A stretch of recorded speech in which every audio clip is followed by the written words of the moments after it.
No compromise. உங்க சைடுலயும் எங்க சைடுலயும். It's a GT promise. GT Holidays, South India's #1 travel brand. Sir, உலக அளவில் மிகவும் பிரசித்தி பெற்ற ஒரு யூனிவர்சிட்டி அப்படின்னா விஐடி, வேலூரில் இருக்கிற விஐடி அந்த இதை சொல்லலாம். இதோடைய ஃபவுண்டர் ஜி விஸ்வநாதன் அவர்களை பற்றி நிறைய விஷயங்கள் சொல்கிறாங்க. குறிப்பாக வந்து சமூக ஊடகங்களில் இப்போ ஒரு மிக பெருசாக வைரலாக போயிட்டு இருந்தார்.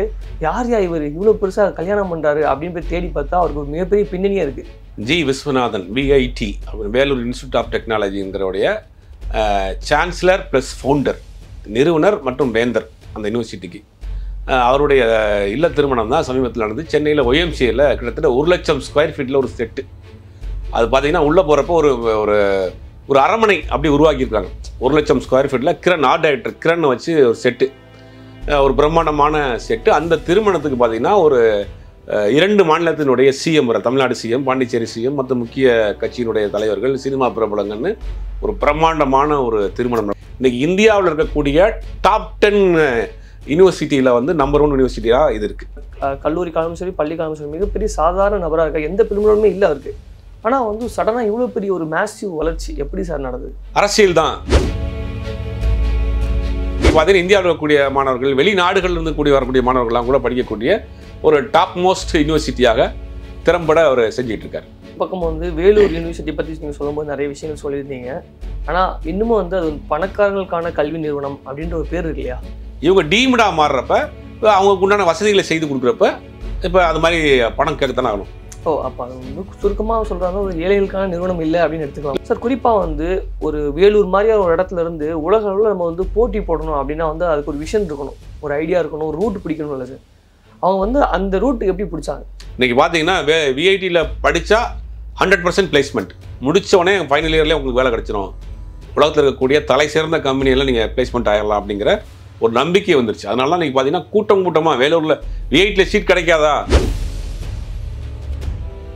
50க்கும் மேற்பட்ட உலக நாடுகளில் 100 கோடிக்கும் அதிகமான ஆகாயம் தமிழ் பார்வையாளர்களுக்கு பேரன்பும் திருநன்றியும். ஆகாயம் தமிழ் நண்பர்களுக்கு அன்பு வணக்கம். நம்முடன் மூத்த பத்திரிகையாளர் திரு சுபைர்வல் இணைந்திருக்கிறார். வணக்கம் சார். வணக்கம் சார். உலக அளவில் மிகவும் பிரசித்தி பெற்ற ஒரு யூனிவர்சிட்டி அப்படின்னா விஐடி, வேலூரில் இருக்கிற விஐடி அந்த இதை சொல்லலாம். இதோடைய ஃபவுண்டர் ஜி விஸ்வநாதன் அவர்களை பற்றி நிறைய விஷயங்கள் சொல்கிறாங்க. குறிப்பாக வந்து சமூக ஊடகங்களில் இப்போ ஒரு மிக பெருசாக வைரலாக போயிட்டு இருந்தார். முன்னாடி வரைக்கும் அவர் பெருசாக தெரியுமா அப்படின்னு தெரில. ஒரு கல்யாணம் அவங்க வீட்டில் நடக்குது. அந்த கல்யாணத்தில் வந்து மிகப்பெரிய தலைவர்கள் வராங்க, சினிமா ஸ்டார்ஸ் வராங்க. யார் இவர் இவ்வளோ பெருசாக கல்யாணம் பண்ணுறாரு அப்படின்னு போய் தேடி பார்த்தா அவருக்கு ஒரு மிகப்பெரிய பின்னணியாக இருக்குது. அதை பற்றி நீங்கள் சொல்லுங்கள் சார். G Viswanathan VIT Vellore institute of டெக்னாலஜிங்கிறோடைய சான்சலர் ப்ளஸ் ஃபவுண்டர், நிறுவனர் மற்றும் வேந்தர் அந்த யூனிவர்சிட்டிக்கு. அவருடைய இல்ல திருமணம் தான் சமீபத்தில் நடந்து. சென்னையில் ஒய்எம்சியில் கிட்டத்தட்ட 1,00,000 ஸ்கொயர் ஃபீட்டில் ஒரு செட்டு. அது பார்த்தீங்கன்னா உள்ளே போகிறப்போ ஒரு ஒரு ஒரு அரண்மனை அப்படி உருவாக்கியிருக்காங்க. 1,00,000 ஸ்கொயர் ஃபீட்டில் கிரண் ஆர்ட் டைரக்டர் கிரண் வச்சு ஒரு செட்டு, ஒரு பிரம்மாண்டமான செட்டு. அந்த திருமணத்துக்கு பார்த்தீங்கன்னா ஒரு 2 மாநிலத்தினுடைய CM, Tamil Nadu CM, Pondicherry CM, மற்ற முக்கிய கட்சியினுடைய தலைவர்கள், சினிமா பிரபலங்கள்னு ஒரு பிரம்மாண்டமான ஒரு திருமணம் நடந்தது. எல்லா கட்சி தலைவரும் வந்திருக்காங்க. ஏன்னா வந்து நடந்து முடிஞ்சிருக்கு. அதுக்கு பிறகு தான் சோசியல் மீடியாவில் பற்றி யார் இவர் ஜி விஸ்வநாதன்னா யார் அப்படின்னா, ஜி விஸ்வநாதன் வேலூர் மாவட்டத்தில் ஒரு சின்ன கிராமத்தில் பிறந்தவர். லயோலா காலேஜில் தன்னுடைய பள்ளி படிப்பை முடிச்சார். அப்புறம் ஊரில் வந்து அவருடைய பிஸ்னஸ் எல்லாம் பார்த்துட்டு இருக்காரு. அப்போ அரசியல் ஆசை வருது. இன்றைக்கி ஒரு கல்வியாளராக, ஒரு கல்வி நிறுவனத்தினுடைய சான்சலராக தெரியும். ஆனால் ஒரு பேசிக்காக ஒரு அரசியல்வாதி, அதிமுக காரர் அப்படிங்கிறது பலருக்கும் தெரியாது. 2 முறை சட்டமன்ற உறுப்பினராக இருந்திருக்காரு, 1 முறை நாடாளுமன்ற உறுப்பினராக இருந்திருக்காரு.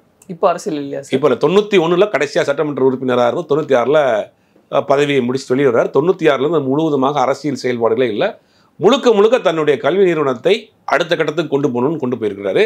இன்றைக்கி இந்தியாவில் இருக்கக்கூடிய டாப் 10 யூனிவர்சிட்டியில் வந்து நம்பர் 1 யூனிவர்சிட்டியாக இது இருக்குது, விஐடி இருக்குது.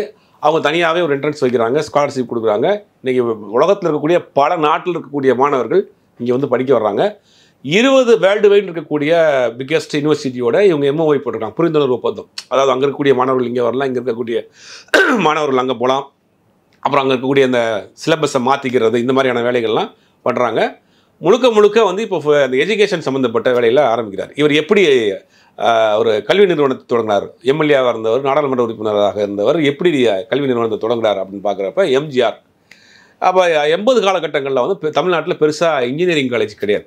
இன்ஜினியரிங் படிக்கணும்னா என் சொந்தக்காரங்க நிறைய பேர் போய் பெங்களூரில் படித்தாங்க, ஹைதராபாத்தில் படித்தாங்க. ப்ரைவேட் இன்ஜினியரிங் காலேஜஸ் பெருசாக கிடையாது. அப்போ வெளி மாநிலங்களில் தான் மாணவர்கள் போய் படிக்க வேண்டியது இருக்குது. Government engineering college, private engineering college 1-2 தான் இருந்துச்சு. மதுரை இருக்கக்கூடிய தியாகராஜா காலேஜ் மாதிரியான ஒரு சில காலேஜ் தான் இருந்துச்சு. அதுவே ஓவர்ஃபுல்லாக என்ன பண்ணுறாங்கன்னா, ஸ்டூடெண்ட்டுகளுக்கு இடம் கிடைக்காம வெளி மாநிலங்களில் போய் படிக்க ஆரம்பிக்கிறாங்க. அப்போ எம்ஜிஆர் என்ன பண்ணுறாருன்னா, நம்மளும் ப்ரைவேட் இன்ஸ்டியூஷன் ஆரம்பிக்கணும் நம்ம தமிழ்நாட்டிலையும் அப்படின்னு என்ன பண்ணுறாருன்னா, அங்கே கூடிய அரசியல்வாதிகள் அவருடைய வெல்விஷர்ஸ்லாம் நாங்கள் கவர்மெண்ட்லேருந்து உங்களுக்கு சப்போர்ட் பண்ணுறோம், இடம் கொடுக்குறோம், நீங்கள் காலேஜ் ஆரம்பிங்கன்னு ஆரம்பிக்கிறார். அப்படித்தான் ஜெகத் ராஜசேகர், அப்போ அவரும் அதிமுகவினுடைய எம்எல்ஏவாக இருக்கிறார். உத்தரமேரூர் தொகுதி அதிமுக எம்எல்ஏவாக இருக்கார். அவர் ஒரு யூனிவர்சிட்டி ஆரம்பிக்கிறார், பாரத் யூனிவர்சிட்டின்னு அவர் ஆரம்பிக்கிறார். அதற்கு பிறகு இந்த பக்கம் பார்த்தீங்கன்னா ஏசி சண்முகம், அவர் டாக்டர் எம்ஜிஆர் யூனிவர்சிட்டி, எம்ஜிஆர் பேர்லேயே இன்ஜினியரிங் காலேஜ் ஆரம்பிக்கிறார். அதுக்கப்புறம் ஜேபிஆர் சத்யபாமன், அவரும் எம்ஜிஆருடைய தீவிர விசுவாசி, மாவட்ட செயலாளர் இருந்தவர், எம்எல்சியாக இருந்தவர். சத்யபாமன் எம்ஜிஆருடைய அம்மா பேர்லேயே ஆரம்பிக்கிறார். அப்படித்தான் இவர் ஜி விஸ்வநாதனுக்கும் நீங்களும் ஒரு கல்வி நிறுவனம் ஆரம்பிக்கிறோன்னே அவர் நான் எங்கள் ஊர்லேயே ஆரம்பிக்கிறேன் அப்படின்னு தான் வேலூரில் அவர் ஆரம்பிக்கிறார். அவர் ஊர் பேரையே வச்சு வேலூர் இன்ஸ்டிடியூட் ஆஃப் டெக்னாலஜின்னு அவர் வேலூரில் ஆரம்பிக்கிறார். அதற்கு பிறகு ஒரு எம்ஜிஆர் மறைவுக்கு பிறகு அந்த அதிமுக அந்த எம்ஜிஆர் ஜெயலலிதா அவர்களுடைய அணியில் இருந்தார். 91 சட்டமன்ற உறுப்பினராக இருக்கார். 96 அதோட அரசியலை விட்டு விலகிட்டு முழுவதுமாக தன்னுடைய இன்ஸ்டியூட்டை பார்க்கக்கூடிய வேலையில் பார்க்குறாரு. அப்படியே வளர்த்து பார்த்தீங்கன்னா அவருடைய சமீபத்தில் நம்ம இந்த பேசுறதுக்கு முன்னாடி ஒரு சில பேட்டிகள்லாம் பார்த்தேன். ரொம்ப தெளிவான ஒரு ஸ்பீச் கொடுக்குறாரு. அப்போ ஒரு கேள்வி கேட்குறாங்க, அந்த தேசிய கல்விக் கொள்கையை பற்றி நீங்கள் என்ன நினைக்கிறீங்க, அது வேண்டுமா வேணாமான்னு கேட்குறப்ப அவர் ரொம்ப கிளாரிட்டியான ஒரு மெசேஜ் சொல்கிறாரு. தேசிய கல்விக் கொள்கையில் எல்லா பாடங்களையும் தன் தாய்மொழியில் படிக்கணும்னு நினைக்கிறாங்க. நம்மளுடைய மாணவர்கள் வேர்ல்டு வைடு குளோபல் வைஸ் நம்ம வந்து போட்டி போட்டுக்கிட்டு இருக்கோம். அப்போ ஆங்கிலம் தான் முக்கியமாக தேவைப்படுது. நம்ம தாய்மொழி முக்கியம்தான், தாய்மொழி நமக்கு விட்டுற மாட்டோம். ஆனால் உலகத்தோடு போட்டி போடுவதற்கு ஆங்கிலம் தேவை அப்படிங்கிறார். அப்புறம் நான் வந்து உலக நாடுகள்லாம் கிட்டத்தட்ட எல்லா நாடுகளுக்கும் மேக்ஸிமம் ஒரு 40-50 நாடுகள் பயணம் பண்ணியிருக்கேன். எந்த நாட்டுக்கு போனாலும் நான் முதல்ல போய் பார்க்குறது நாட்டில் இருக்கக்கூடிய யூனிவர்சிட்டியில் சிலபஸை பற்றி, மாணவருடைய ஸ்ட்ரென்த்தை பற்றி, அவங்களுடைய எப்படி நடத்துகிறாங்கிறத பற்றி பார்த்துட்டு அதை அப்படி நம்ம கொண்டு வந்து வைக்கணும்னு நினைப்பேன். அதனால தான் பார்த்தீங்கன்னா கிட்டத்தட்ட ஒரு 20 நாடுகள் இருக்கக்கூடிய யூனிவர்சிட்டியோட நம்ம டைப் பண்ணியிருக்கோன்னு அவர் முழுவதுமாக அரசியலை விட்டு விலகிட்டு இந்த மாதிரி கொண்டு போகிறாரு. அவங்க ஒரு என்ட்ரன்ஸ் வைக்கிறாங்க, எப்படி ஜேஇ ஒரு என்ட்ரன்ஸு, நீட் என்ட்ரன்ஸு, அந்த மாதிரி விஐடிக்குன்னு ஒரு என்ட்ரன்ஸ் வைக்கிறாங்க. அந்த என்ட்ரன்ஸை நம்ம ஃபுல் பண்ணி உள்ளே போன பிறகு அவங்க ஒரு டெஸ்ட் வைக்கிறாங்க. நல்லா படிக்கக்கூடிய பசங்களுக்கு அவங்களுக்கு ஸ்காலர்ஷிப் கொடுத்து அவங்கள எடுத்து கொண்டு போகிறாங்க. சென்னையிலையும் ஒரு கேம்பஸ் இருக்குது, வெள்ளூர்லேயும் ஒரு கேம்பஸ் இருக்குது. ரெண்டுலேயுமே பார்த்தீங்கன்னா அங்கே சீட் கிடைக்கிறது வந்து பெரிய பெரிய கஷ்டம், குதிரை கொம்பு தான்.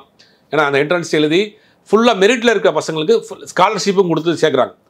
பிளேஸ்மெண்ட்டுன்னு பார்க்குறப்ப 100% பிளேஸ்மெண்ட்டாக இருக்குது.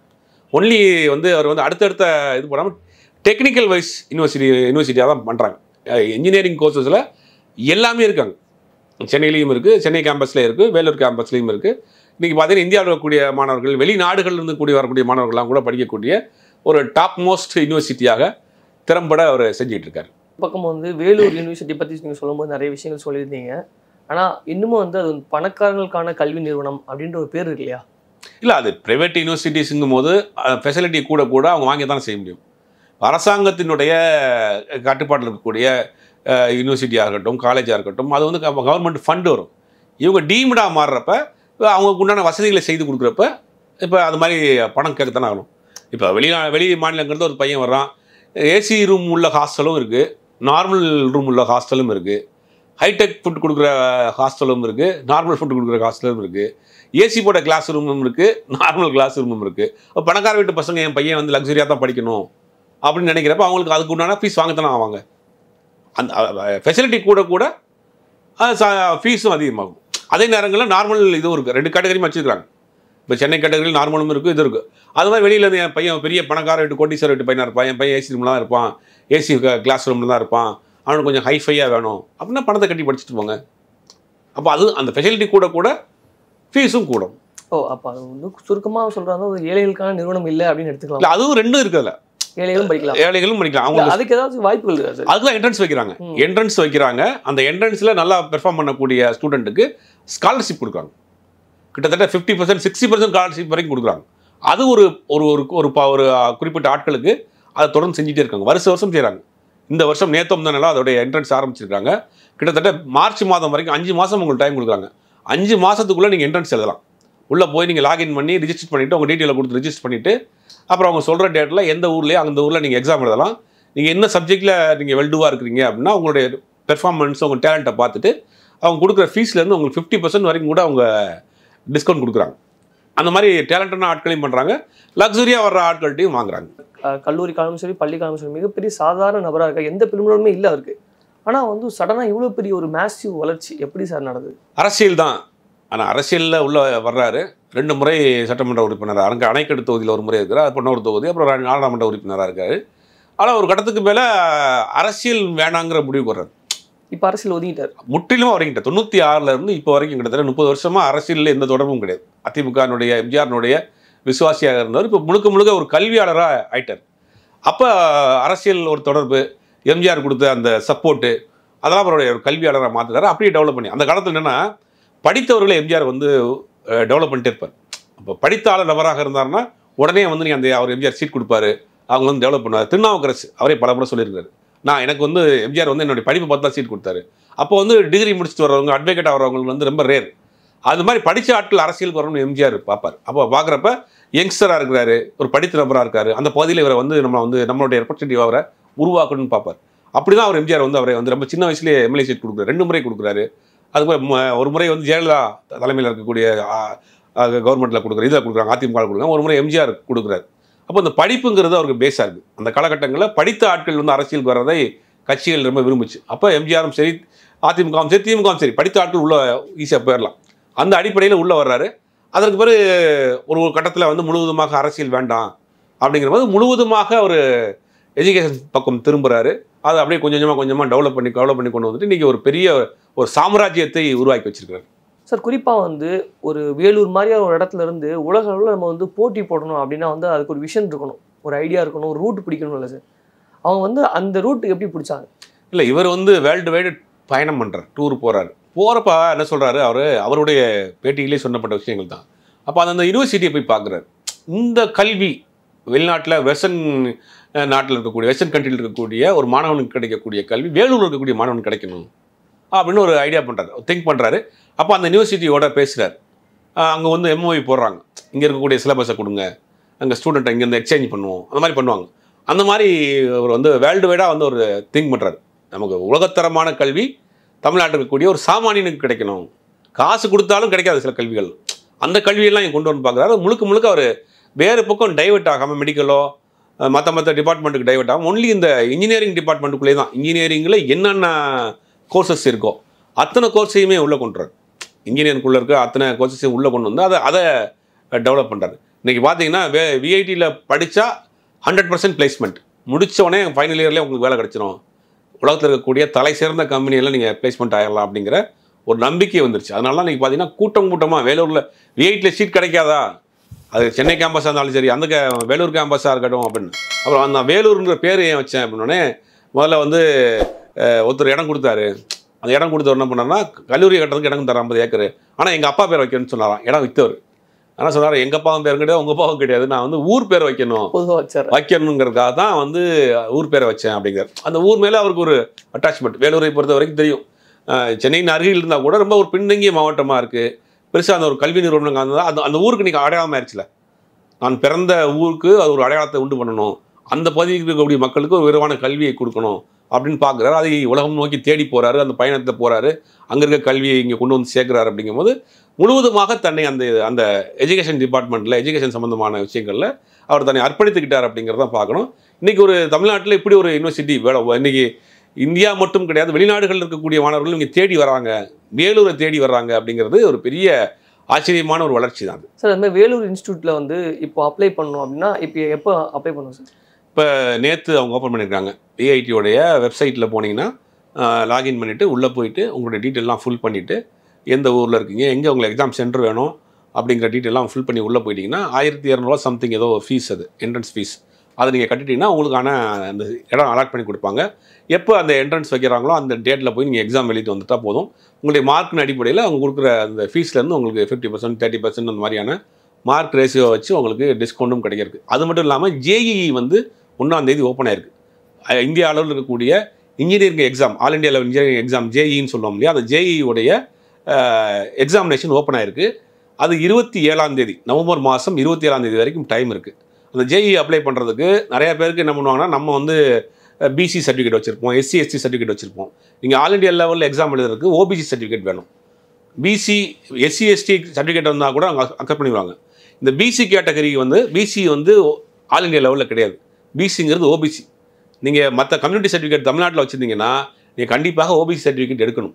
ஓபிசி சர்டிஃபிகேட் நீங்கள் ஆன்லைனில் அப்ளை பண்ணலாம். ஓபிசி சர்டிஃபிகேட் ஆன்லைனில் அப்ளை பண்ணி அந்த சர்டிஃபிகேட் எடுத்தால் தான் ஆல் இண்டியா லெவல் நடக்கக்கூடிய எக்ஸாமினேஷனில் நீங்கள் வந்து அட்டன் பண்ண முடியும். இல்லைன்னா நீங்கள் ஜென்ரல் கேட்டகரி போயிருவீங்க. அது ரொம்ப முக்கியம். இப்போ ஜேஇ அட்மிஷனுக்கு வந்து ஓப்பன் ஆகிருக்கு. 27ஆம் தேதி வரைக்கும் எழுதலாம். டாக்குமெண்ட்டை வாங்கிங்க. டாக்குமெண்ட் இல்லாதவங்க ஓபிசி அப்ளை பண்ணி ஓபிசி வாங்கி ஜேஇ அட்டன் பண்ணுங்கள். ஜேஇ அட்வான்ஸ் அப்ளை பண்ணுங்கள். அதற்கு பிறகு நீட் அப்ளை பண்ணுங்கள். எல்லாத்துக்கும் ஓபிசி சர்டிஃபிகேட் வேணும். நீங்கள் பிசி வச்சுருந்தாலும் ஓபிசி அப்ளை பண்ணி வாங்கிக்கோங்க. உங்களுடைய கருத்துக்களை எங்களோட பகிர்ந்தமைக்கு மிக நன்றி சார். No compromise. உங்க சைடுலயும் எங்க சைடுலயும். It's a GT promise. GT Holidays, South India's #1 travel brand.